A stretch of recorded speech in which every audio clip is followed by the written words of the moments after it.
Like Cougs, 12-0, baby. We are so back. We have never been more back. What's up, Cougar Nation, and welcome again aboard the Hype Train podcast. I am your host, Joey. That's at Joey27 on Twitter. As always, with my boys, Hunter Miller, Trevor Levitt, and special guest straight from the Deseret News, Jackson Payne. Brethren, how are we feeling? Let's go, dude. That was the most stoke I've ever seen. That was awesome. Was that the special announcement? Yes, that was. That we're back? Yes. I may or may not have pulled my pec from flexing too hard there, so I'm not as young and spry as I used to be. We need to get you a cover story for that injury, because that's yelling on a podcast might be the wussiest injury I've ever heard. Yep. That's probably the most gangster injury you can have in an accounting firm, though. So it all evens out, right? Michaela must be on vacation or something. But yes, the special announcement was that BYU is in fact back. Did BYU ever leave? I mean, no, of course not. I need you guys to stop me because I may or may not have told one of the partners at my firm, who's a massive Utah fan and donor, stopped by my desk, asked how I was doing after the game. And I just said, dude, I just have one question for you. Do you want to carpool down to Arlington in December? I must be stopped. We got Johnny Linehan looking up plane tickets to Atlanta.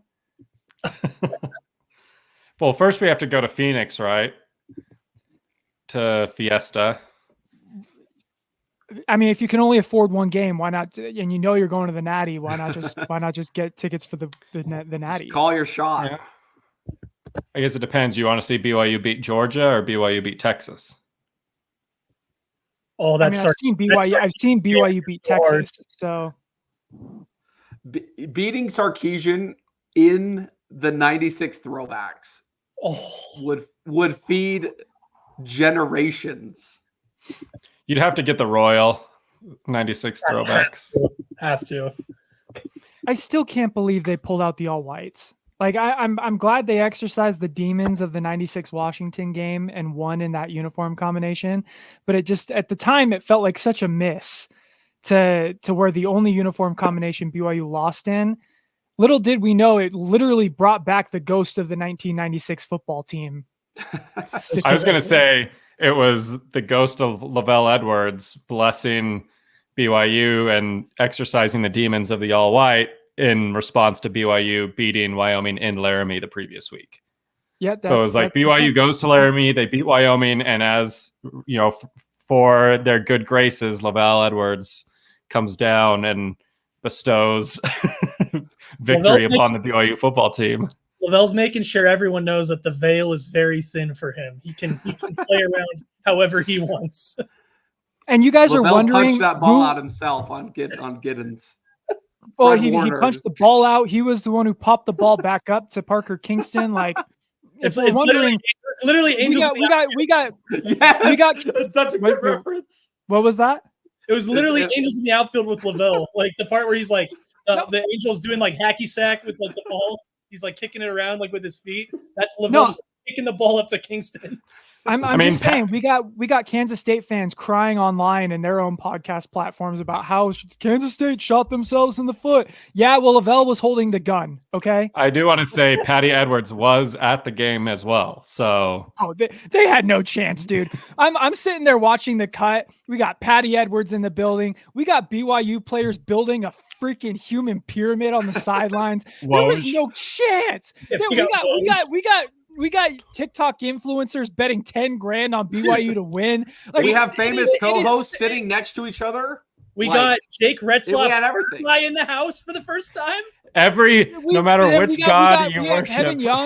We got Kevin Young wearing a Jake Retzlaff jersey. We got Keontae George and Will Hardy and Colin Sexton on the sideline.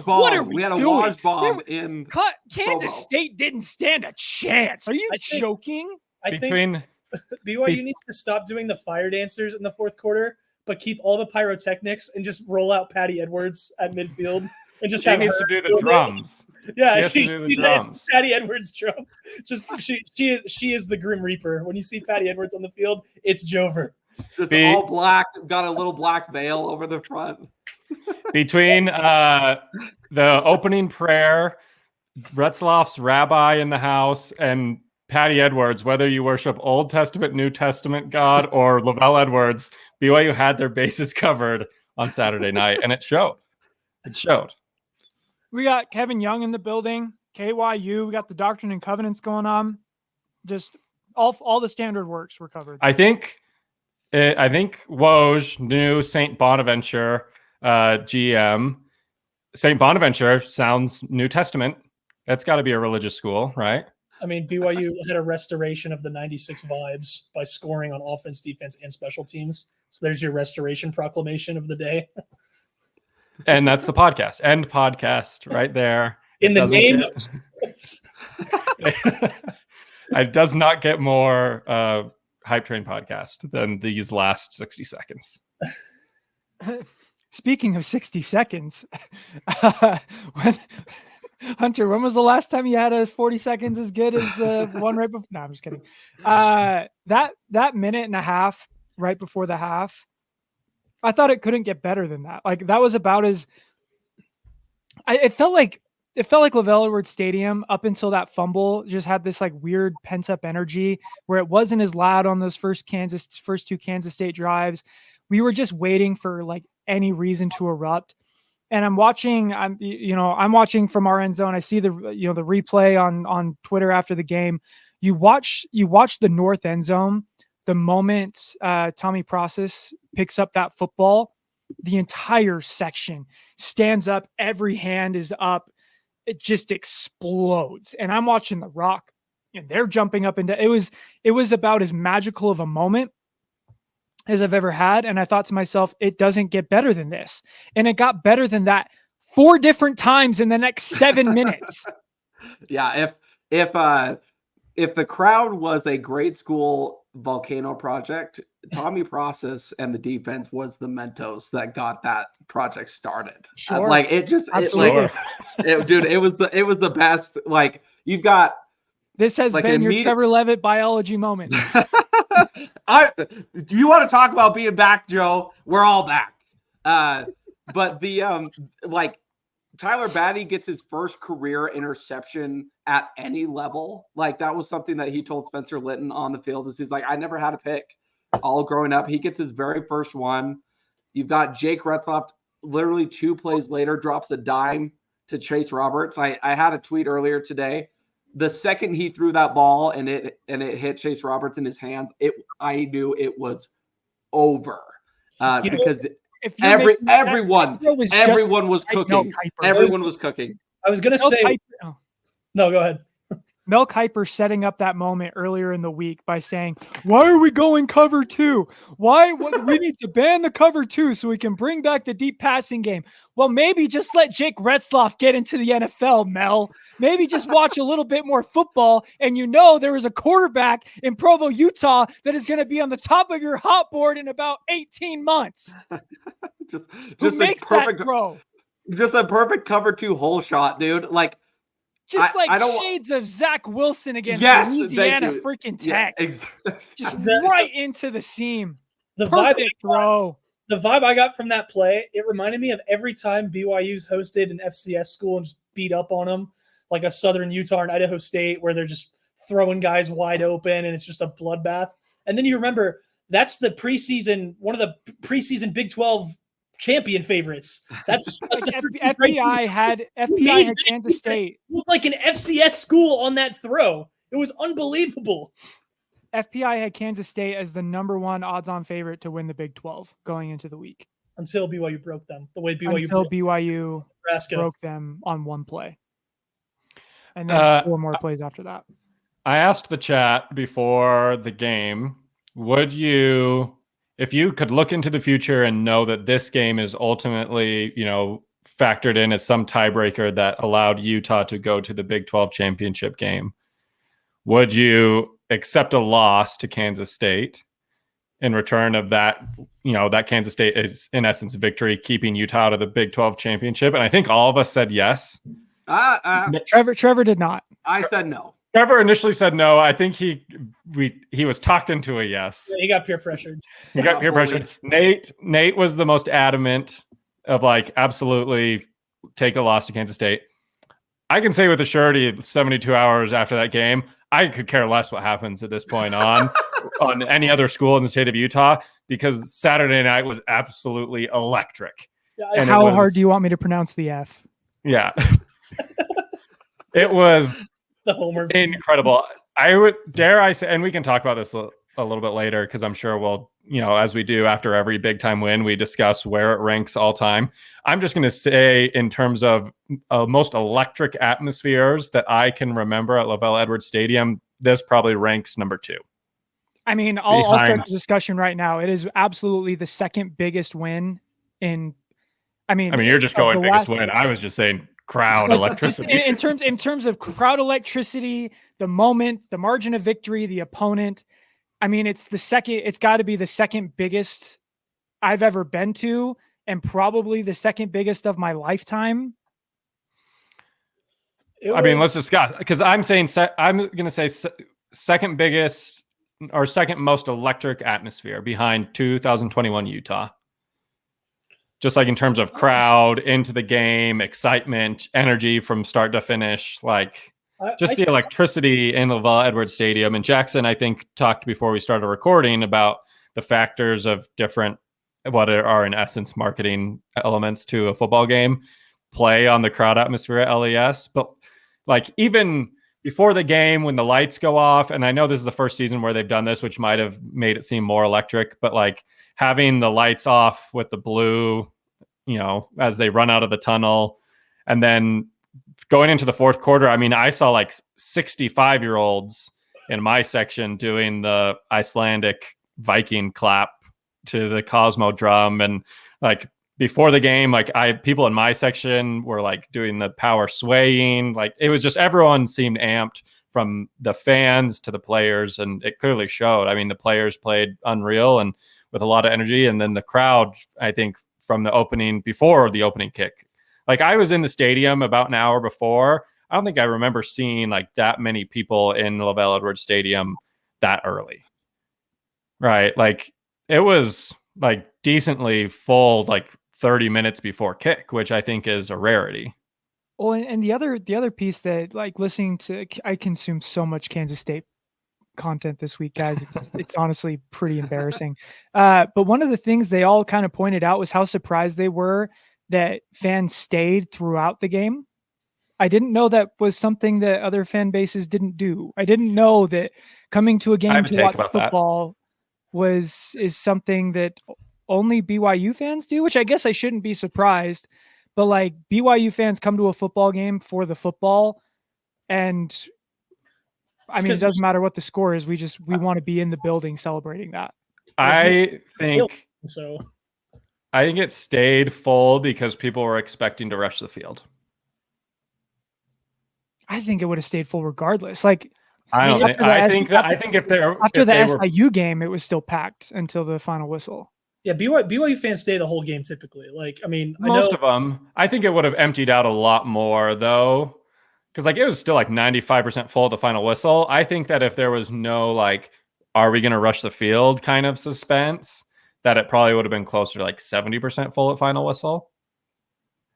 Because you could see in the final couple of minutes, you could see the crowd kind of moving down into the lower bowl. And even when BYU took their first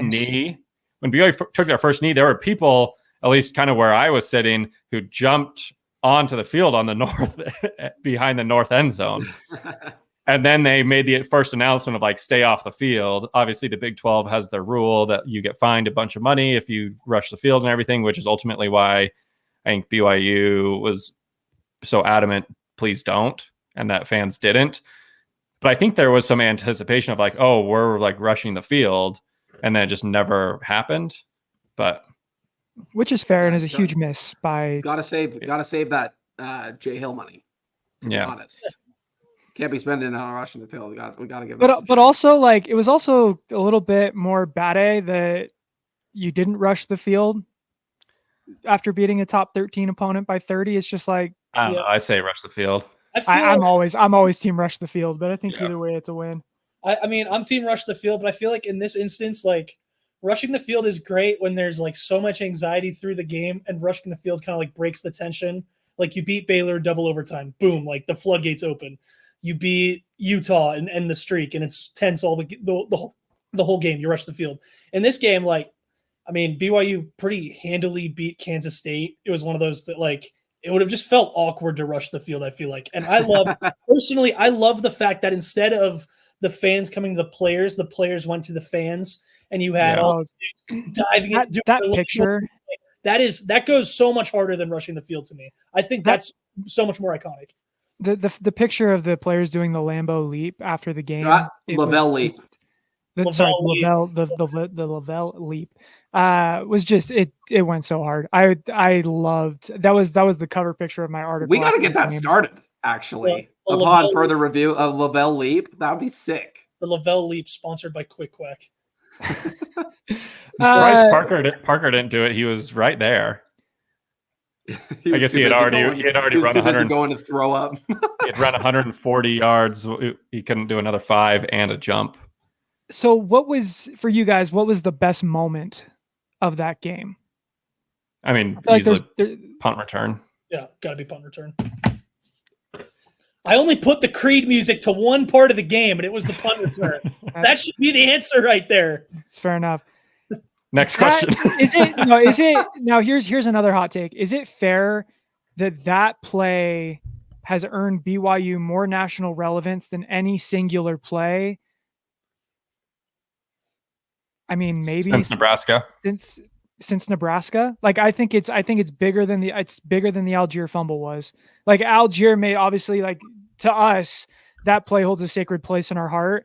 But in terms of like shows that I listen to, like the Dan Le Batard show, the ESPN College Game Day show, that like national podcasts that had, mind you, this was on the same day as a Colorado Hail Mary with Dion and Prime and everything going on in Boulder, Colorado, and all the notoriety that he gets.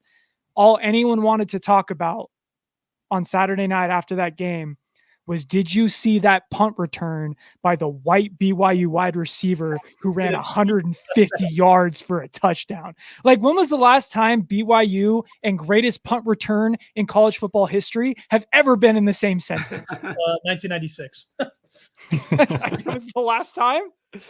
I mean, they had die back then. It was literally you punt, you die. Like, he was the.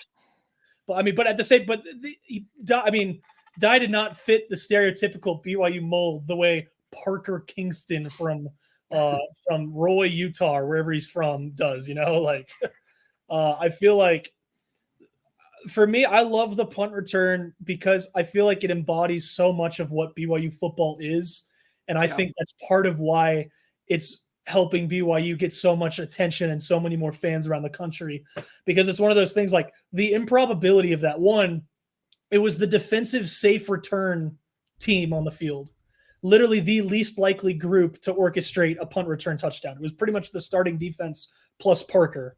Like it was the team that's the only motive of them being on the field is him catching the ball and not turning it over. So you have that aspect of it, which kind of goes under the radar, but it's still improbable. The fact that he muffed it and the ball had the perfect bounce, and he found and his instinct was the exact perfect way for it to go. And the way that Kansas State, it was like a video game glitch. Like defenders were going through him. He didn't get touched. You had Glasgow running like stride for stride with Parker Kingston, who ran like a 10.53 100-meter dash in high school. You had Tanner Wall taking out 2 dudes with 1 block. Like, there was just so much improbability of it and so much just like team over everything. It was just the perfect BYU football play. That's like, and the crowd's going crazy, and it's like that's BYU football. Everything that you saw in that, the only thing that would have made it more BYU football is if they threw the football. Other than that, it was the perfect BYU football play. Go ahead. Well, I was just like, the whole thing, like, sorry, Jackson, you just put chills like back into my body again. Like I was just back. Like Parker, to give you all a visual of, so Joe sat with me this game, which, like, admittedly, I don't know if I told you this, Joe, I was a little nervous before the game because there's a part of me that's like, you have one of your good friends and they're sitting next to you and you just don't want the game to be a stinker. You know what I mean? Like, experience sitting by me, the game sucks. But Kingston is crossing the 50, and me and Joe are hugging each other. We're losing Trevor in and out. Down. Like Trevor. He's being did I translated. cut out? You're back now. You're being Oh, translated. we heard you. out. We heard you crossing the 50. You and me are embracing in each other's arms. Yeah. So we're freaking jumping up and down, and like the whole, like just everything about it was just perfect. Like Parker Kingston's like, "Are you not entertained?" celebration at the end. Like all of it was just magic. Like one of those things that, and like you said, Jackson, I love it. Just like a complete summation of what this team is. And it's funny because you bring up that the defensive safe return is the least likely group to score a touchdown. If there is a single phase of the BYU team that I am like beyond in belief of to score, it's the defense. Like the fact that they're out there, I'm like, I don't know. Like maybe that's just actually the regular return team now because they just sell out on every play. Can we give a standing ovation to Kelly Papinga for what he's done as special teams coordinator? I mean, to have 2 returns in back-to-back weeks, one was the first since 2013, the other was the first since 2014. Like BYU special teams might be the strongest unit of the team, and BYU might have a top 10 defense in the country. Like, let that sink in. So one element that I thought was really underrated is that Kingston's patience on that, because he muffed the punt. And I think most people would have panicked and tried jumping on the football to just kind of like cut your losses. The patience and honestly the courage that took to let the ball keep rolling, because you knew eventually that ball, like because of the way it's shaped, it's going to bounce up at some point. So to stay on the ball, to wait for it to bounce back up to you and then make the play after, like that is some serious awareness. Like, yes, you can call it a lucky bounce. I've seen a million onside kicks take that bounce. Like roll up is just kind of sometimes how that goes. But again, the patience to kind of wait that out. You guys, I think you guys nailed it. Like what made that Tyler Algier play so awesome was it was a disaster that was followed up by next level effort, and it turned into a season transforming play. I think the Parker Kingston touchdown has that capability. Oh, 1,000%. Couldn't agree more. And I think part of the bravery and courage that you're kind of talking about to even try to make something of that play, I think that comes from the sequence that we saw earlier, where literally everything went BYU's way, right? Like the picks, the fumble recovery, the perfect throw to Roberts. Like it just, BYU kept building and building and building on each other. And when you're a player, like you feed off that, like it gives you that confidence, like everything is going our way. And so when you have a chance, like, all right, I could fall on the football or I could pick it up and we might step on Kansas State's throat.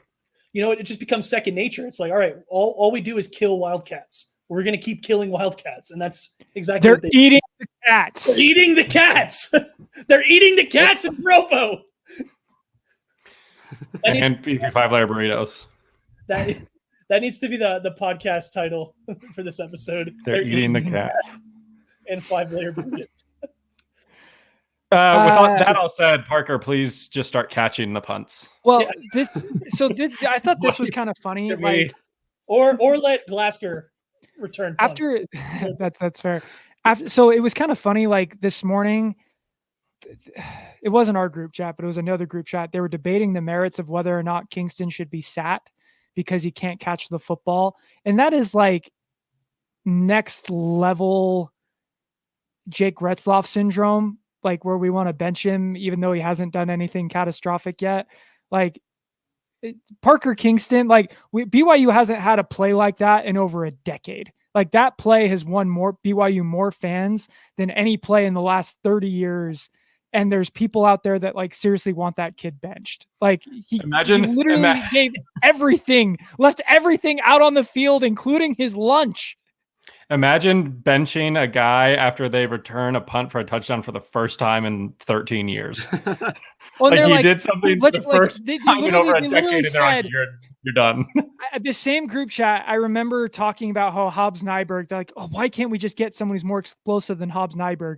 And now today they're talking about, oh, well, maybe Hobbs Nyberg wasn't so bad. It's like, no, I will take yes, Kingston has muffed 3 punts. The results of those punts is he immediately picked up the first one and gained yards. The second one He knocked it out of bounds for no gain. And the third one was the greatest punt return in the history of college football. Give me that guy. I will take his mistakes over Hobbs Nyberg's successes. And I love Hobbs Nyberg. I played on a softball team with Hobbs Nyberg. He is a great guy. I want Parker Kingston returning punts for me at BYU as long as he is here. One of my favorite, just one play, overreaction or not. One of my favorite parts of that, because Kingston kind of talked about it with the Sports Nation guys, and he said I hit about the 20-yard line, and I like the 20 yards left, and he's like, I realized I couldn't feel my legs, and I just needed to get into the end zone. And he's like, it's kind of similar to running the 400 meter. And my first thought was, okay, respect that you know what running the 400 meter is, but also you ran 130 yards. Don't bring the 400 meter into this. but like he really did. He left it all out there. Like one of my favorite things is I went back and I watched the whole game at home, and all the guys just want to go over and just love him and just hype him up, and they're all like punching his chest. And the only thing he can do is he's like, stop, like, please stop. Like he had nothing left. It was just like it was perfect. I loved it so much. Until finally he just like the crazy thing is he threw up. John Boy kind of pointed this out. He threw up, and like a second later, like Jake Retzlaff is like right where he threw up. Like Jake did not care. He had to give him his roses right then and there. Speaking of John Boy, you know that BYU is back when John Boy is doing breakdowns of BYU plays. Like that is the national. I mean, you had every Barstool account of all time tweeting about that. You had every ESPN account. You had John Boy. Like Parker, I wrote this in an article. Parker Kingston was the main character of college football Saturday night. On a night that Shador threw a freaking Hail Mary, right? Like, I mean, what Parker did that. Like, he's the hero. Like, he is the main character that night. Arch Manning's first start. They just want to talk the, Parker Kingston. You know the play on like College Football 25 where you're like just trying to troll your opponent, and so you take the snap, run back to one corner of the end zone, run across the field, and then up. That's literally what happened. The funniest part too is I guarantee there has never been a more swear word free John Boy lip reading video than the BYU one, where most of the time he's scanning the crowd at the baseball game or the hockey game or basketball, and there's guys that are like, let's effing go, or like F this shiz or whatever, and he's lip reading everyone perfect, and it's just let's go. Like BYU is just its own little enigma, and John Boy just narrating it was just so perfect. Parker came about 5 inches from starting and ending that play with dropping the ball, though, which would have been the most catastrophic thing to ever happen to a BYU football team since I don't know when. Shout out to Raider Dalmooney, who ran over and grabbed it right away. I don't know if anybody else noticed that, but Parker did his little ball flip thing. And Raider Dalmooney walked over and he grabbed it just in case. And I was like, hey, you know what? That's paying attention to detail right there. That's a Kelly Papinga special teams play right there. All right. So we're 30 minutes in. We've obviously been celebrating. I think we need to talk a little bit about what this win can mean going forward for the rest of the season. So I'll kind of pitch it to you guys. Would you rather talk about what's sustainable and what's not sustainable for this game, or what your win-loss expectation is for the rest of the season based on this? We can talk about both, but what do you want to talk about first? Sustainability. Sure, I agree. Let's go around the horn. Give me one thing that it was sustainable from this game and one thing that wasn't. We'll start with you, Hunter. I'm going to go back a week and say, and include that as well. What's not sustainable is a special teams touchdown every single game. Like we just talked about the punt return, obviously a week prior, Keelan Marion, but like that's the first time either of those two things have happened in a decade. And it's the first time they've happened in a back-to-back BYU games since 1996, 28 years. So that's not something I would necessarily get accustomed to seeing from the BYU special teams. I think that they'll continue to be really good, and I think Kelly Papinga is fantastic, and the special teams are a strength of the team. But like, if we're talking about what we can bank on seeing for the rest of the season, I don't think that that's special teams touchdowns. If the statement starts with this is the first time since, it's probably not sustainable. Yeah. Really, really awesome. Fun to talk about, fun to watch 100 times, fun to see on John Boy. It's not something we probably, I would say if the over under on it happening again at some point this season is set at 0.5, I would probably take the under. Well, right? And you touched on it earlier, Hunter, like muffing a punt, even given what it led to, is not something we necessarily want to make a habit of, right? Just considering all the things that could have gone wrong in that situation. So I think you're definitely right on the money there. As far as what is sustainable, I'm trying to find, I can't remember if I saw something on Twitter or if it was on the Rebel postgame show. Maybe Joe, you can help because I think you have PFF access. Stand by. Here it is. It's a ESPN article. Bill Conley, and he talks about. I don't even freaking have. I have to log into my ESPN Plus. Cougar Stats posted it yesterday. I'm going to say what's sustainable is Jacob Robinson locking down your favorite team's best wide receiver, with the maybe small asterisks on Arizona, just because I don't think anyone could lock down McMillan, that at least hold him in check maybe.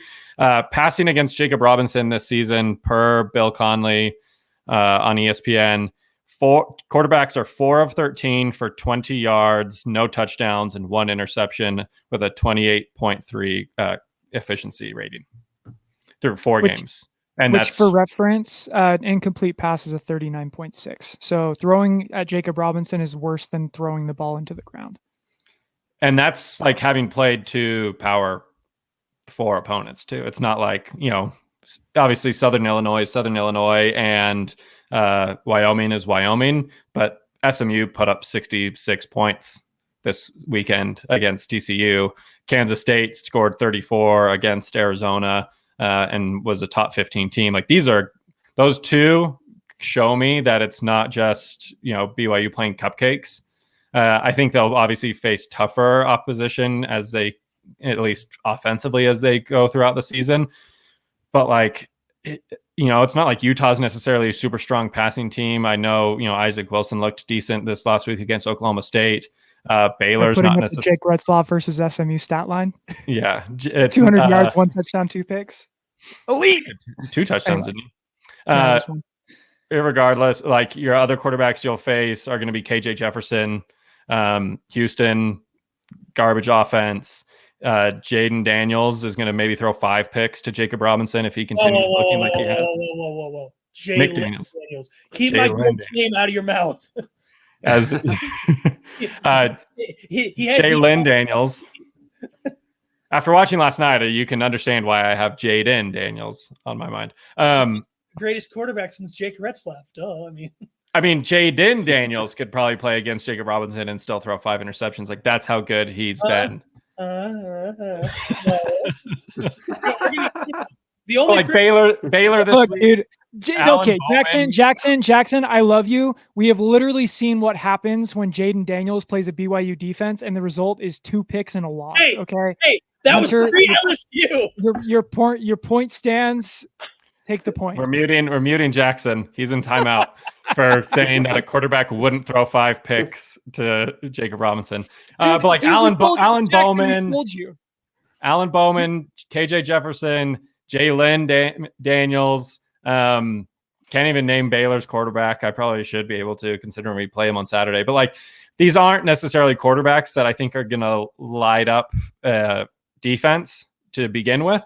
And then you're going up against a cornerback that has played absolutely lights out and fantastic football, essentially locking down half the field. So that's going to be my sustainable portion of how this BYU team has looked both this last week and the previous 3 games. Well, and to support your point, like, it's not like Jacob Robinson has been elite. He's the face of the secondary. It hasn't really just been him though. Like the entire Evan secondary. Johnson's looked good. Yeah, looked pretty good. So this season, just talking about the Power 4 quarterbacks BYU's played this season. So Preston Stone for 3 series knocked him out of the game. Kevin Jennings and Avery Johnson. When they're not playing BYU, their pass efficiency rating is 153.5. That is Jaron Hall levels of efficiency, like his senior year or junior year. When they're playing BYU, their pass efficiency rating is 76.6, which is 20 points worse than Jake Retzloff's passer rating last season. So BYU defense is pretty good. So again, BYU is turning quarterbacks as good as Jaron Hall efficiency-wise into quarterbacks worse than Jake Retzloff. Yes, that is at this point, like we just got to call a spade, and BYU secondary is just really good. Yeah, I'm trying to think like it's a fun game. I mean, I'm not gonna talk trash on a family member of a podcast member, but like you got Leavitt in Arizona State. Do it. Houston, you have what's his name? Donovan Smith.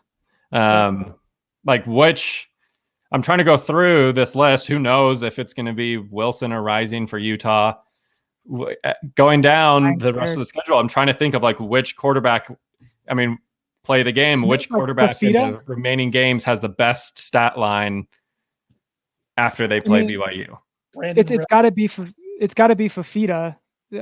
But even then, he's got one receiver, and we've seen what I mean. Tito McMillan is an absolute baller. So I won't compare him to RJ Maryland, but like Maryland had one catch for 2 yards, and that was supposed to be the guy that was going to give BYU problems. So like, I mean, that's the answer. Like after that, the Big 12 just doesn't have a lot of great quarterbacks.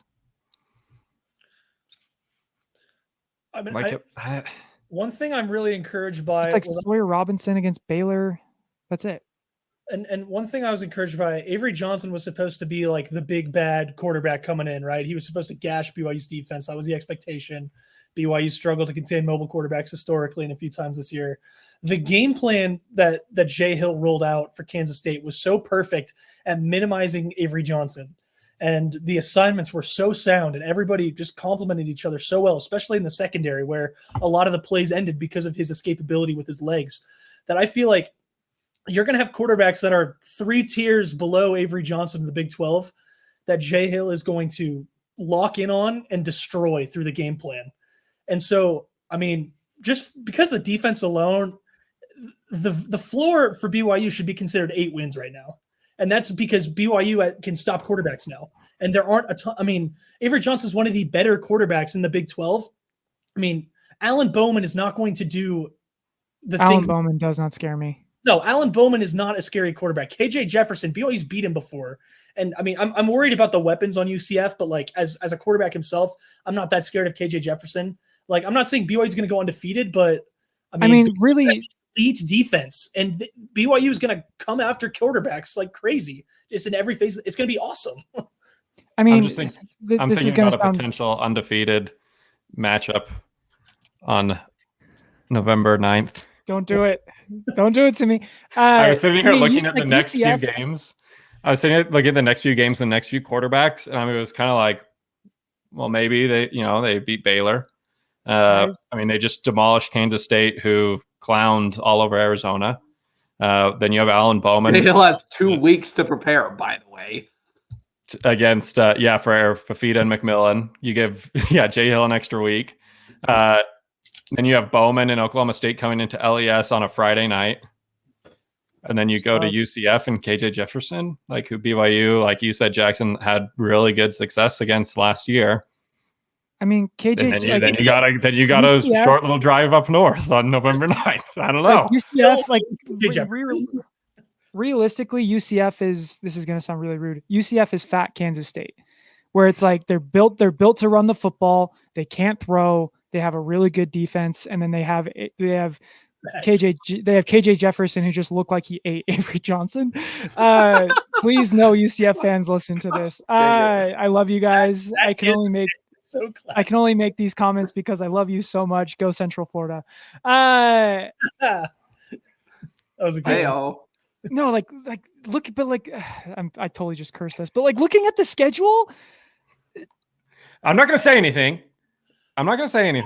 Here's the prediction. I'm thinking. I know. We just spent the whole week learning what happens when you run your mouth, especially on Twitter. That's why I'm not going to say anything. We have to be careful about what we say. This is a podcast. There's no accountability. Look, I don't want to be that BYU fan, okay? Because BYU fans are notorious. 6 wins is always the expectation, but it's 6 wins from right now. Where it's like if you want to know, you think, oh my gosh, like yeah, I think 7 wins is on the table. 2-0, I don't know, like 8 wins. I saw someone the other day say 9-3 is a disappointment. Like anything less than 9-3 is a disappointment. Right, let's be realistic. Okay, let's be realistic. I am a big low expectation, high hopes kind of guy. My expectation for the season hasn't changed. Like, it doesn't matter if BYU wins the first 6 games or the last 6 games. My hope was that BYU would win 6 games this season. That was my expectation. My hope? It's looking pretty good. I don't know. Like, going into Baylor against a backup quarterback who's not as mobile as Avery Johnson. The offense isn't very good. Arizona is a pro day. Is Colorado light? Just a pro day for 2 season-long pro day for 2 players. Oklahoma State can't run the football with an Heisman Trophy quality running back, and they got 8th-year senior and British Admiral Alan Bowman. Hypothetically, BYU could go undefeated at home, and I wouldn't be shocked. I'm not going to get too far ahead of myself, but if I were to get too far ahead of myself, I would ask you this question. And again, if you're listening to this, keep in mind, I'm not getting ahead of myself. This is just a hypothetical. If I was to get ahead of myself, I would ask you this hypothetical question. Should BYU win 10 games this year? That can include bowl game. Like, from here on out, you've got, you have Baylor, Arizona, Oklahoma State, UCF, Utah, Kansas, Arizona State, Houston. I'm going to say not getting ahead of myself, but if I were to get ahead of myself, I'd say maybe a conference championship game and then a bowl game. Should BYU get to 10 wins this season, which is the more surprising year? 2023 to 24 BYU basketball in the Big 12 or 2024 BYU football in the Big 12? 24 football. Winning 10 games in your second year in a sport with a 85-man roster that looked horrible down the stretch last season, and in one offseason you built the entire conference play. You rebuilt the entire roster into a 10-win team and someone that can compete for a conference championship in year 2. That would be, at that point, like, you got to consider giving Kalani a lifetime contract. We were talking before the season about whether or not he should keep his job after a 5-7 season.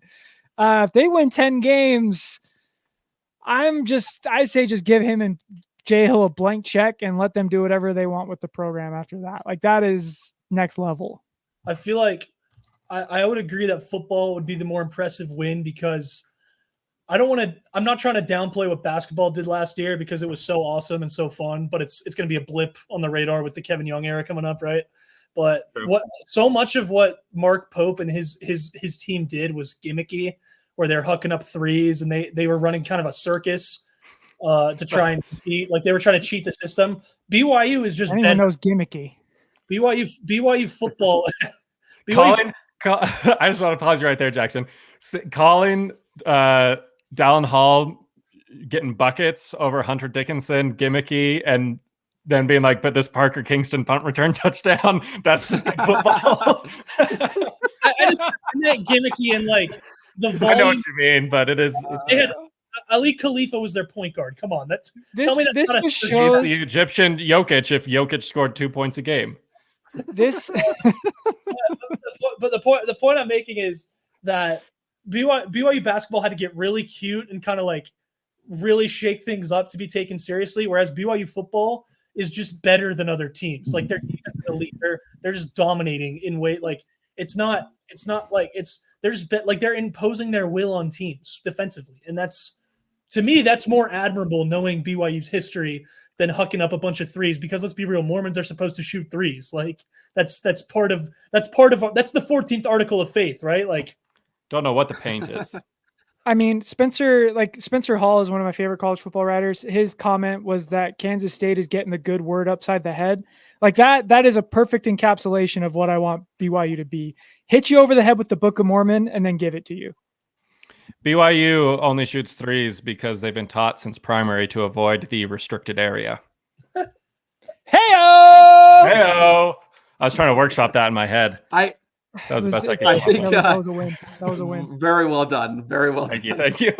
The original question, Hunter, was what is sustainable? And I think what my thought here kind of ties in why I feel like this team can win a lot of games. Not that they're necessarily guaranteed to, but what's sustainable is the level of trust and like love that they have like created as a football team. There's been a lot of belief in that locker room from the very beginning. And you know, we as fans kind of complained about they're not sharing anything with us. They're not telling us anything. One of the few things that actually came out was Kalani saying that, you know, when the preseason Big 12 rankings came out and they were listed 13th, you know, if he said if the media knew this team at all, they wouldn't have put us there. But that's okay. We'll let them figure it out. And when you watch like the cut, that's what they're talking about every game. One of the like ending quotes of that video that they released with Kansas State, which was cinema, by the way, was Jake Retzloff saying they underestimated us. No one knew who we were but us, but they're going to find out. Or even against SMU, that was Kalani's big thing, is like they don't know what they don't know, but they're about to find out. And that, to me, that is sustainable. That is something that like it doesn't make you immune necessarily to taking the poison now that they're ranked and now that they're going into a game that frankly they should win at Baylor. But going 5-7 last season, missing a bowl game, having your own fan base, having everyone around you tell you like you suck, you're going to go 3-9, you're going to finish 1-8 in conference, and having the attitude of like, we're going to show you otherwise, and have that be your attitude all the time. All of a sudden, trap games aren't as trappy anymore, and games that you shouldn't like, that you should win, stay that way, and games that you shouldn't win become a lot more attainable, or in this case, turn into blowouts. And I think that to me is what gives me the most hope in this team, is that yeah, there's a 22 next to that name now and next to that logo. But that's where it's staying. It's not sitting up here with them. And I think that to me is what has me most excited for them to be able to string together a couple wins this season. I don't want to rain on parades, Then don't. because the cut is very awesome. And I do like the whole no one else believed, but we believed like line of thinking obviously is like a cool one, and like big rah. Georgia 7 wins. We talked to players before the season, and one player quoted the BYU quarterback battle as the battle of mid. So I will say, I don't think quite everyone believed. They did believe in the defense. Like the defense, to some degree, yeah. I mean, we heard rave reviews about the defense from the start of camp. It was always, you know, kind of the offense and the quarterback battle of like, I don't know. Like, surely there was like belief, like, hey, we're not going to be as bad as people are saying we're going to be. Like, you have to have confidence. But like Kalani going in there and being like, no one else believed except for the people in this room. We always believed. We knew we were capable of this. And I'm like, well, I don't think quite everyone actually believed you were capable of this. But ultimately, have they bought in though? They've bought in. Wholeheartedly, now especially now. And that's ultimately the point. Like, yeah, that can be sustainable. If you buy in, then it like whatever anybody thought at the beginning of the season is irrelevant, right? And at least as far as I can tell, that's kind of gone out the window. Like you've got like Darius Lassiter, Jake misses him, shouldn't have, frankly, on a streak against Wyoming, and he's pissed. And Jake's like, "Yo, I'll get you on the next one." And Darius is like, I don't want it. Like, I want to get it for the team. Like that's buying in. Like that's regardless of, like how mid Jake is, or whatever it was during the offseason. Like that's belief. Like that's like buying into the situation and going, you know what, Jake, like whether it's me or somebody else, I just want the team to score. And Jake Retzloff, at least I think, responded this last week. He started the game like 1 for 5, ended the game 14 for 16. And I think Joe figured out it was like an 80% adjusted completion percentage. Like this is a team that buys in, they hold each other accountable. And like that in the end is like accountability is going to take this a long way. If you're willing to say, hey, like that was not very good, but we can get better. Like, I think that's where it shifted, I guess. Because you're right. That was something that legitimately happened and was said. Yeah. but what's being done now and what's actually being acted out is vastly different than what we were talking about. I think wholeheartedly everyone's bought in. And winning will do that to any team, right? Like you start the season 4-0 and have a home upset over the 13th ranked team and the biggest margin of victory a school has ever had over a top 15 opponent. Like the players are going to buy in at that point. Jake did almost get Darius killed this on Saturday. Fortunately, the slant route was a little bit behind Darius, so he had to turn away. That was on purpose though, because he threw it low to protect the receiver. For sure, but it's like if he had led him by half a foot, Darius would have ended up like Keanu Hill did against Wyoming. Well, and now, like with the added context, now we know why it looked like the Battle of Mid, because apparently this BYU secondary is the new Legion of Boom and is making quarterbacks with the 160 passer rating look like worse than Jake Retzloff was last year. So it all makes sense. And maybe it means Gary is really good. Yeah, maybe. No, look, Trevor was right all along.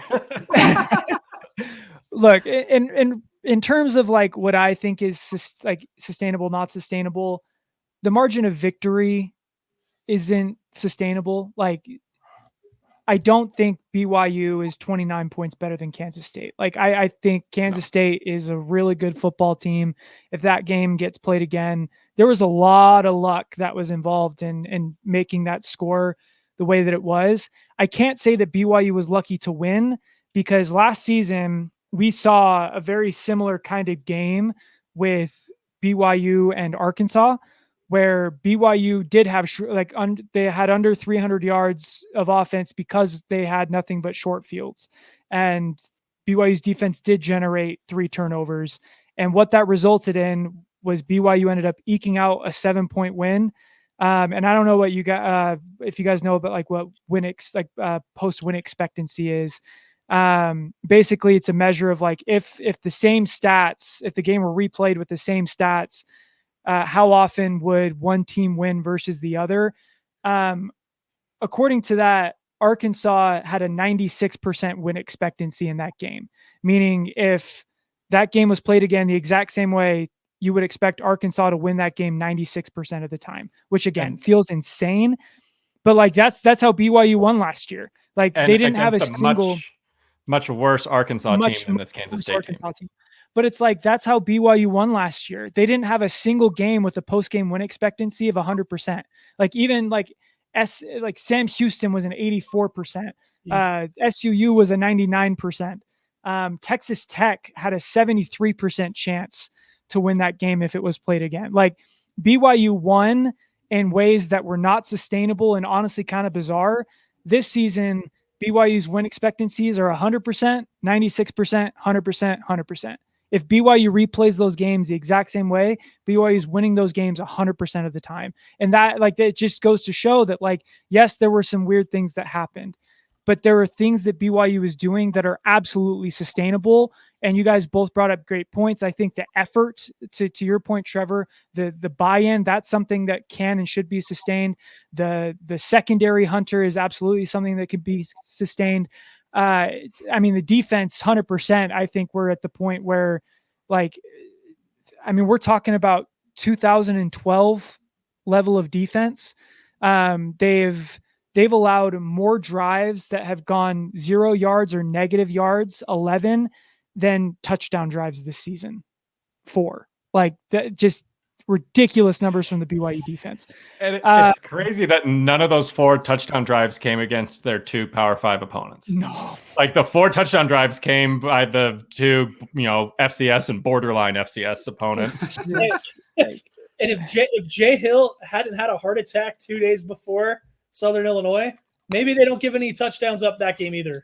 Maybe and the one Wyoming we touchdown. About that piece. Our defensive coordinator almost died, spoke with Lavelle for about 5 minutes, and came back, and now we look like the 1984. He made a deal. He made a deal with Lavelle up there, and yeah, dude. And one of those touchdown drives from Wyoming came against, the second and third string defense. Like, it was just all freshmen. Same with SIU. The defensive. It's really only 2 touchdown drives. The defensive starters have allowed 2 touchdowns. And one was aided by a crazy pass interference call against Wyoming. No touchdown. And the other was aided by a dropped 50-yard completion that the refs refused to review. And if you want to, so really, defense has given up 0 touchdowns this season. And if you want to discount field goals, I can start doing that too. No, I was gonna do the same thing. 2 of the field goals that SMU made were over 50 yards. That's like only like 3 kickers in the country are gonna hit those field goals. And you just be playing against one of them. And the last field goal for Kansas State, he stepped out of bounds. They shouldn't even have the opportunity to kick that field goal. Exactly, dude. Holy smokes. I'm looking going. BYU defense has allowed 0 points this season.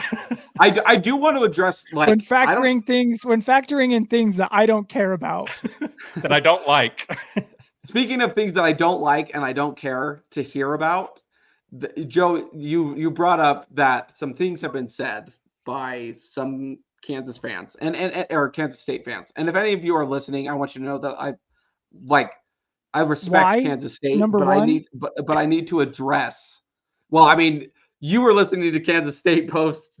Oh yeah, because I want all of the nice to hear all of the nice things said about my team. There's been a couple of things that I've seen that I want to address. One of which was that the BYU offense was not moving the football, which is just objectively not true. If you want to talk about their average starting field position, first of all, that's the name of the game. Like, that's literally like football. If we are averaging our starting field position, I think it was like at our own 42-yard line, you're getting dog walked by our defense. Like, that's just kind of what's happening. Second, you look at like plays per scoring drive. Like, you want to talk about getting dog walked by a defense. KSU averaged 13 plays per scoring drive. It took them 13 plays, none of which ended in a touchdown. We know this. BYU's, they averaged 5.75 plays per scoring drive, which resulted in 3 touchdowns, 2 of which were 2 plays each. And both of those drives, their average yards per play were either 13.5 or more. So if you want to say that BYU's offense didn't move the football against you guys, the 4 plays total that they were on for 2 drives that both resulted in touchdowns, they picked up 13.5 yards per clip. Like, this team, just because you guys kept turning the football over, just because you had more yards, like, congratulations, you guys dominated between your 25 and BYU's 25. But there's this 53.3 yard by 10 yard little space strip of field that you guys never touched. And that ultimately is what wins you the game. You never got there. Like, BYU's offense was fine. The defense was just really, really good. And the offense was just not required to do much. But when they did everything they had to. Well, Kansas State fans are cool, though. They are. love Kansas State fans. Outside of the few haters, they're fantastic. And they've been very complimentary of BYU in the atmosphere. Like, I get like they're frustrated, right? Like hearing them talk about their team after, like, reading the message board and hearing their talk about their team after the loss. Like, Jay Hill had them ready to fire their offensive coordinator after 4 games. Like, destroying Arizona. And we would do the same thing, right? Like, they you sounded like you us. try to discount the loss and say, "Oh, it was just this crazy thing. We're still great." Like, you talk yourself into being you're still good, and it was just a fluke. Well, what's weird is I feel like fan bases almost like would rather their team suck than admit that they just got beat. Because I'm hearing, like, I read a lot of things that's like, oh, BYU's not a good team. Like, BYU is a 5-7, 6-6 kind of team. Like, they're not actually that good, and we just got dog walked by them. Like, I get that point of it, but like, to your point, Trevor, like the most common thing I heard from Kansas State fans was, we dominated that game for 28 minutes, therefore we should have won the game. I don't think that's true, because you had 2 drives that sustained resulted in 6 points. You couldn't punch it in. That's great. After that, BYU went on their own 13-play 6-minute drive that looked just like what Kansas State had just done to them, through the first quarter and a half. And then once BYU, like after their first drive, in terms of available yards, they gained 50%, 83%, 100%, 100%, 23%, 100%. Like those were 5 of the next 6 drives. They gained 61% of the available yards. Yeah, that's sustainable. That is, like, we can talk all you want about, like, oh, BYU didn't have to sustain a drive. That's obviously something I still want to see, but like, BYU sustained a 62-yard drive on 13 plays on Kansas State, and then didn't need another one of those until garbage time, at which point they just stopped. They stopped running their normal offense. Like, you can't tell me that the offense was bad, or that like Kansas State's defense actually dominated that game, when BYU averaged more. And to say like Kansas State's offense actually dominated BYU's defense, and Kansas State really should have won that game. BYU's offense averaged more yards per play than Kansas State's. The difference was they just had 30 more plays. Yeah, your dominance in 28 minutes resulted in a game score of 6-3. Like 60 minutes. Like, if you like, that's the reality. Is you can talk about moving the football all you want, but at the end of the day, you moved, like I said on here, you averaged 13 plays per scoring drive, and it resulted in 9 total points. Like, I don't know what part of that is dominating. It's like moving the football a little bit and then cutting your losses and kicking a field goal is what happened. Well, and it's like we dominated because we drove right down the field. We just couldn't punch it in. But also our defense dominated because they drove down the field, and the best they could do was kick a field goal. It's like, we're not judging on the same standard here. I'm building a straw man. I 100% agree with you, Trevor. Kansas State fans are awesome. Please come back anytime. We love you. We love Bill Snyder. Saint Bill Snyder. Did you see that Colton guy just tweeted a picture of the Book of Mormon? He's like, I just read it, changed my life. So let's go. Ladies and gentlemen, we got him. And Jay Hill is getting a guy baptized. Net neutral, baby. Net neutral. It's like that punt return was so long it should count as his mission trip tweet. It's the same thing. Literally is getting people baptized. Love it. This is literally what he said. Can I read it? This is dope. He said, finished. So it's like you said, picture of a Book of Mormon. And let me just say, the people that told me I wouldn't be able to keep a smile off of my face, you weren't lying. I felt something tonight that I have never felt before. So thank you. Your stud missionaries, they said they were cool that I posted this and enjoyed my story. They even asked for one themselves. That's so cool. Like, oh man. Cougs, baby. I love that so much. I'd like to know where Gary Croton is right now. This is his personal hell.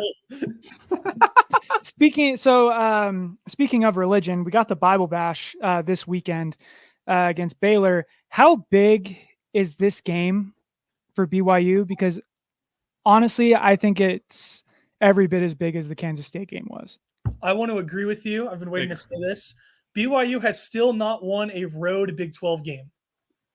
They've yet to win a Big 12 game on the road. That is an obstacle that they have to climb in order to get to where they need to be, right? And I know, like, they beat Arkansas. An SEC road win is pretty cool. They almost beat Oklahoma State. They took them down to the wire. And you're going to say, okay, it's Baylor, but like, it's still a Baylor team that has some history with BYU. There's going to be some sort of there are feelings there. I'm sure there's some like there's a relationship with BYU and Baylor where they want to beat each other. So Baylor might be. I know that everyone's accusing them of kind of giving up on a run already. That could be the case, but this BYU game could be their get right game, right? BYU struggles during the day historically. We know the Vampire Cougars thing. It's a really early kickoff, and they have to play a Big 12 road game.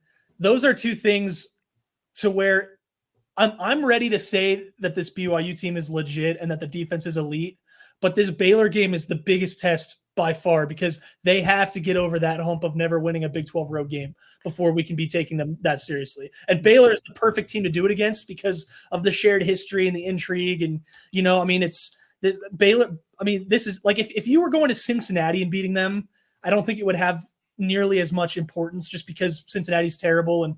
But this is a Baylor team that it's a very like innocent, wholesome rivalry, I want to say, but they still want to beat the tar out of you, right? Like if you can beat a hungry Baylor team on the road, that says a ton about this team. And I'd be all the way in at that point. This is the biggest fraud or squad test for me to this point in the season. We talked about it before the season even started. You know, if BYU is going to beat one team that they shouldn't, it's going to be Saturday night against Kansas State under the lights of Lavelle Edwards Stadium in the throwback uniforms, right? And this game against Baylor will show me if this is a fraud team or if it's a squad, just because can you come down from the high of that Kansas State victory, refocus yourself, you know, don't, as Trevor talked about earlier and what Nick Saban says all the time, you know, don't take the rat poison, don't, you know, buy into the team, don't buy into the hype, and prepare to go out and beat this Baylor team on the road Big 12 game at 10 a.m. Mountain Time. Like this traditionally checks every box of games that BYU would struggle in, right? Is it the game after a big time win? Yes. You know, dating back, it was someone on Twitter was talking about it. I wish I could remember so I could give them credit. But they talked about, you know, here's how BYU follows up these big wins historically. And really, with the exception of that 2021 season where they beat Utah and then Arizona State, BYU tends to lose these follow-up games. We saw it last year with a road win against Arkansas, turn around and lose to Kansas. It's just kind of been the name of the game for BYU in the last handful of years. So there's that. It's, again, Jackson said they have yet to win a road Big 12 game, so it checks that box, and it's an early kick, and it checks that box. If BYU can go out, and it's also just a game that BYU should win, which, again, historically, they tend to like not play great in those games as well. Can BYU go out and handle business, win a game that they should win, and really cement themselves as a team that should be taken seriously in the Big 12? And this game on Saturday morning is really what's going to, you know, clearly identify that for me. This isn't the Bible bash. This is the Bible brunch. Is 10 a.m. brunch? That's still breakfast to me. Well, 11 a.m. their time, so that's true. This game, Joe kind of had this quote earlier in the year, but you know, when BYU tells you who they are on Saturday, like listen, like this is a game like Jackson talked about that Hunter's alluded to, like you have expectations now. And it's season defining. Like I don't want to, you know, make it more grand than it is, but like the reality is as big of a test as Kansas State was, expectations going into that game were pretty low. Like if we win that game, great. The crowd's going to show up. It's a whiteout. We've got the cool unis, and so we've given ourselves a chance. And you took that chance and you ran with it. Well, now you are them. Like you are Kansas State. You are walking in to a team that's pissed off. They just lost on the road at Colorado on a fumble in overtime. Like really, like lost even before then on a Hail Mary. Like they gave up 2 Hail Marys if there wasn't the initial drop on the first one, and they blew it again. Like, this is a team that's hungry, and you have to go in and you have to stifle that. Like, you have to break them, which is something that is historically not BYU's style of play. And so if you can go in and, like 2021, follow up a big win with another big win, then sky's the limit. And so, like, that's what BYU has to understand is at like the table right now.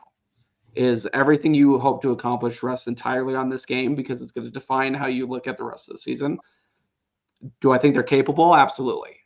It's just, are they going to, in the end, like, do the job? Like, that's like what it comes down to, is you have to do the job and you have to do it right. And I think they can, but that's like there's a lot riding on Saturday. Yeah, you guys kind of summed it up already. I won't say, when Hunter asked earlier, like, 10 wins, what do you think? My response would be hold until after the Baylor game. Because if BYU loses to Baylor, and, like, I don't want to act like all high and mighty, like BYU should, beat the doors off of Baylor. BYU is an underdog in this game. Like, they're a 3-point underdog. ESPN FPI has it as a 52% win probability for BYU. Like, Baylor is a comparable team to what BYU is, and is going to be a really good litmus test. Like, Baylor's not a bad football team. They're defending a Hail Mary away from being 3-1 with two dominant wins over lesser competition. And the only loss they've had would be Utah, who we know is awesome. Like, I think Baylor's a good football team. I think it is a game that BYU should win. But if they win, if they can follow up that emotional win by going on the road and beating Baylor, I feel really good about BYU's prospects. The Big rest 12 of the championship season. is back on the menu. like seriously, like, at that point, 9-3 becomes super realistic, because, again, the rest of your games are Arizona, who is absolutely beatable. And they're coming to Provo. They lost to Kansas State 31-7. You got Oklahoma State, who can't pass and also for some reason can't run. And I don't trust their defense as far as I can throw them until I see them really dominate another opponent. You got Houston coming to Provo, Arizona State. Like, I think BYU can go in and win that game. Really, the only two games that I wouldn't say are absolutely winnable are UCF and Utah. And honestly, Kansas State, stylistically, is Utah. Like, really strong ground game, not great on the pass, dominant defense. Utah just has a way better defense. Yeah, like, they're just a way better defense. But it's like, program-wise, like, you don't, like, all the Kansas State people were talking about it today. You don't beat Kansas State like that. Like, Kansas State has lost one game by more than 7 points in the last, like, 4 seasons. That team doesn't get blown out very often, and BYU made them look pretty silly for, 24 minutes of that game, whatever it was. Long-winded answer. I think BYU is going to win on Saturday, just because I do believe this is a different team. Like, I don't think that this feels different. This feels a lot more like 2021 to me because of that effort. Like, this team seems to be shooting for something bigger than just an awesome win in September. And that's what plagued BYU teams during independence, is they won their Super Bowl in September and then just kind of let their foot off the gas. We saw that a little bit last year. I think this year's team knows, hey, we got to keep the foot on the gas, or we could go 5-7 again. Hot takes and predictions. I bet Sion Mo has another touchdown. Really liked what he did. I think when we were talking about sustainability earlier, I think that's another thing. I think the run game is sustainable because you're seeing that there's a lot more horses in the stable than were originally believed. I remember all offseason wondering why they didn't bring in another transfer running back and thinking Aaron Roderick was totally overlooking what could be a huge weakness, right? And I mean, LJ Martin is very good when healthy, and Hinckley Ropati has been on paper very good when healthy, and Siona Moa was very good last week and can run between tackles. Like this is a running back room that can create space through contact, and that's what Tyler Algier excelled at. And Tyler Algier had a great offensive line, but he didn't. You could run the ball no matter how your line was playing, just because of how physical he was. And I feel like with Moa, you get a similar guy like that who can run between tackles and create space for himself. That's a dude I would love. I mean, I feel like with Martin, you're going to need him more as the season goes on. So maybe split the carries with Moa and LJ, and then maybe lean on LJ more down the stretch just because he's been there. But I really liked what I saw from Moa. I think he's going to find the end zone again. That's a guy who could be a big piece of this run game for this year, next year, and hopefully long time in Provo. Are you reporting something about LJ? No. Hashtag sources. That's the benefit of having like an actual journalist on this podcast. Is we look. I mean, it's BYU. I would expect him not to play. I mean, this is what BYU. He's does. like not even on the depth chart, if I remember. I mean, now there was Sione Moa, and he was RB1 the entire game. Yeah, that's fair. No, he is playing, is what we've learned. Sione Moa is a beast, dude. The way that it wasn't just like running through guys; it was the change of direction. It was like how nimble he was, for also how powerful he is. That was really impressive to me, and I agree. That's one of the biggest things I took away from Saturday that I absolutely think is sustainable. Is now BYU. I think you have a running game. Like you had 2 running backs go for over 5 yards a carry against Kansas State. That's really impressive. Score prediction, Jackson? I say BYU's going to win. I'll go 27-17. I think it's that was the exact. What was that? Said as I was thinking of while you were talking, I was thinking of mine too, and then I was like probably like 27-17, and then half a second later you're like probably 27-17. Hey, great minds think alike, right? I think for whatever reason, this game feels a lot to me like Washington State in 2021. The only difference being BYU's coming off, a 4-0 stretch, one of the biggest upsets in program history in this game. Whereas in Washington State, they were coming off 2 straight losses. But you kind of have it's kind of a similar. It's a strange environment to go to. It's a day game, and there's kind of a lot of turmoil in the other program. Whereas Washington State just fired their coach, and it was a whole thing with COVID.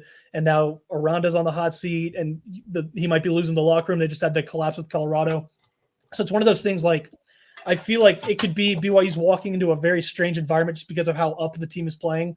But I think BYU won that Washington State game 21-19, but the final score did not reflect like how much BYU really won that game by. Like BYU played as if they won by 10 points. And so I think that this game will be similar, but and actually reflect the score of a 10-point win. So, and BYU's defense is really good. I mean, maybe Baylor doesn't even score. Like, I don't think that's. Offensive. BYU defense hasn't given up a point yet. I'm assuming here that Baylor's going to score 2 touchdowns, and I don't know where they're going to get them from. So you know what? I'm gonna go back. I'm gonna walk back my prediction. I'm gonna say BYU wins 21-10. Sorry for the 6 points I shaved off. Will Farron, I love you, but 2 field goals, you're not getting now. Trevor, hot take and prediction. You've been on a freaking roll this season. I know it's getting to the point where I feel like I have expectations now. You know what I mean? Like this is my make or break game. So I got to make it good. I'm going to go Chase Roberts with a touchdown and 100 yards. That's going to be my hot take. But the score, I'm having a similar issue with Jackson where like even insinuating that this defense gets scored on when they haven't given up a P4 touchdown yet feels like borderline kind of insulting. But I'm going to say 13-28 for BYU. How good do we think Colorado's defense is? It's terrible. Better than it was last season. Flowchart. Who is their coach? Is it Deion Sanders? Their defense is bad. Which is crazy because Deion is a defensive guy. I would say the Colorado defense is better than it was a year ago, certainly. I I'd probably compare the Colorado defense to like BYU defense last year. Who was there for Okay. which long? Probably between like 80 to 100 best defense in the country. So Baylor in that game, their running backs averaged 3.1 yards per carry, 2.1, 3.3, 1.5. They did not have a single run over 10 yards in the game.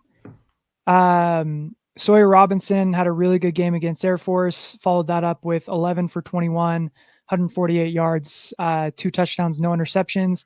On PFF, he did register 2 turnover-worthy plays. So those are the almost interceptions that BYU loves so much.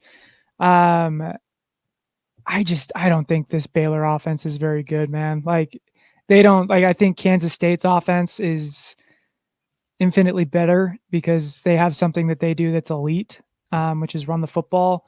I think Baylor just doesn't know who or what they are on offense. It sounds crazy to say, but like, I don't see Baylor scoring more than 2 touchdowns in this game. Like maybe they score 2 touchdowns and a field goal. I think 17 sounds about right. So the question is, can BYU get over, like, score 2 touchdowns and a field goal? Like, that's really what it comes down to. I think they can. Baylor's defense, I think, is really good. Any Dave Aranda defense is going to be decent. I'm going to say 24-27. I feel like this is kind of a kitchen sink game for Baylor. Like they have to throw. There's a real possibility that we talked about how Jay Hill is going to have a lot of fan bases asking for their offensive coordinators to be fired. This might be a situation where Baylor's coach might actually get fired if he doesn't win this game. My point is saying that, though, is a kitchen sink game from Baylor might only get them 2 touchdowns because of how bad Baylor is. So just they looked good at the start. Like they were pretty explosive in the passing game.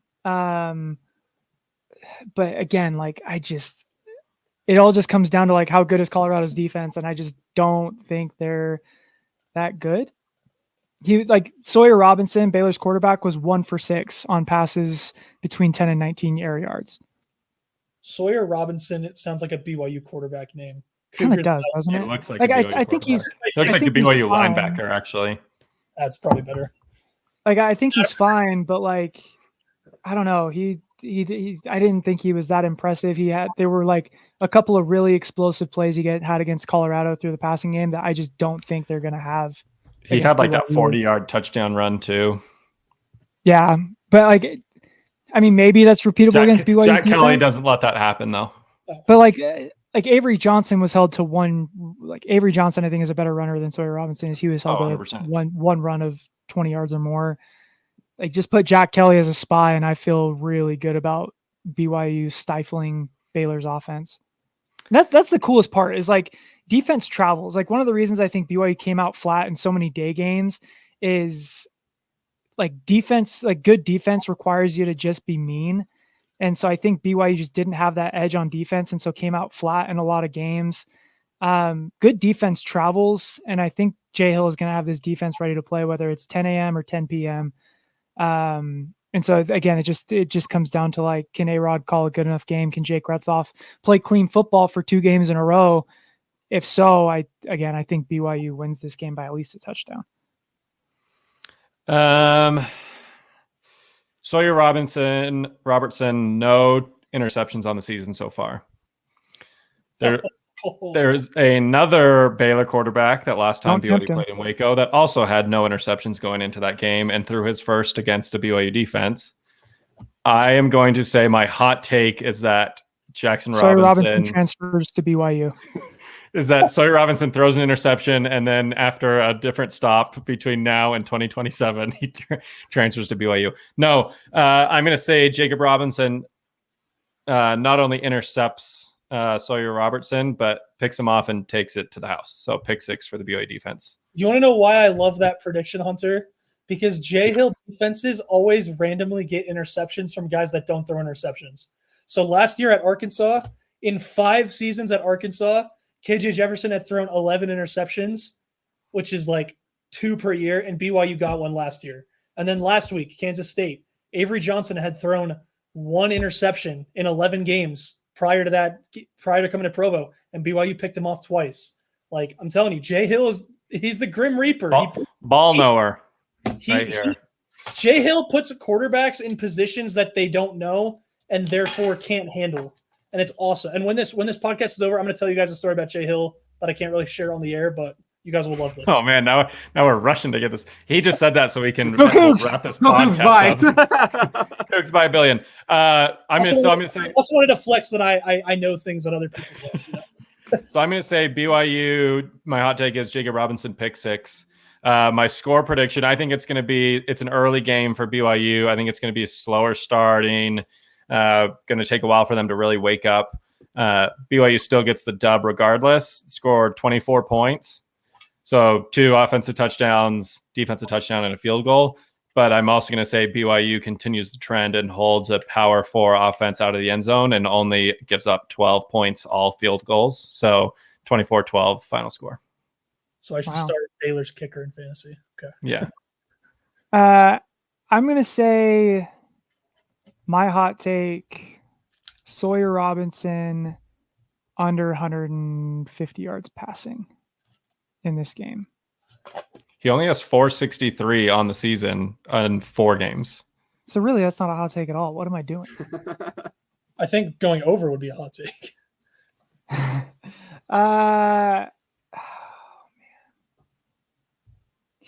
You know what my hot take is going to be? Tyler Batty, 2 sacks, specifically targeting Campbell Barrington. Forgive me, 3 games. He was under 150 passing yards against Colorado too. Yeah, Tyler Batty, 2 sacks against Campball Barrington. We're going really granular with this. Should we predict Campbell Barrington's PFF score against? All right, you know what? I'll play that. I'll play that game. Campbell Barrington under 60. Are you setting the line, or that's your prediction? My prediction is under 60 PFF pass blocking grade. Isn't 50 like considered the average? 60 is average, so I'm just gonna say he's below average. Okay, I was gonna go the same route. I just thought it was 50, so that's perfect. Jackson was gonna come in and be like 36. 25. 50's average, 30. It's like, what's his last name? Barrington, 12. Go Cougs, dude. We didn't talk about, in very unhype train fashion, we did not talk about where the Kansas State win ranks all time, like we did after BYU beat 4-8 Arkansas.